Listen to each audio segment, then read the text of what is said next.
stretches, compression, and reflection in graph transformation. The graph of a function can be stretched, compressed, or reflected by multiplying the whole function or the axis in the function by a positive or negative number. If y equals f of x, the function, then y equals a f of x, where a scale factor of a is multiplied by f of x, the graph will stretch or compress vertically. If you multiply the whole function by a becomes a scale factor, and then the graph will stretch or compress vertically by a. When a is less than minus 1 or a is greater than 1, the graph stretched vertically. If a is between minus 1 and 1, the graph compressed vertically.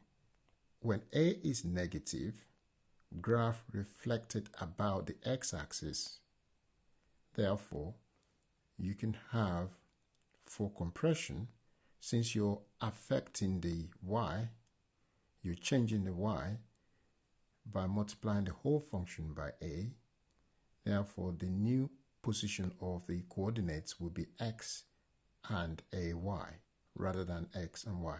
For a compression and stretching horizontally, if we multiply not the whole function but rather the axis in the function by a, the scale factor will be 1 over a. 1 over a is a to power minus 1.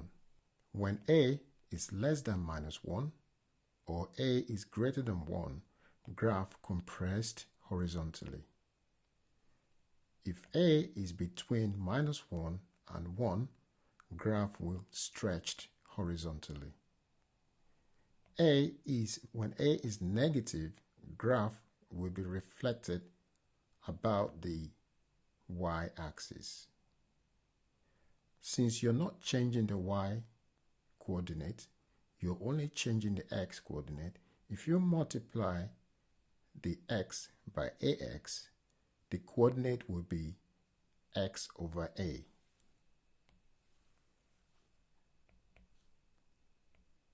X over a and y, because you're not changing the y. So if you're multiplying by a, then the new coordinate will be x over a y.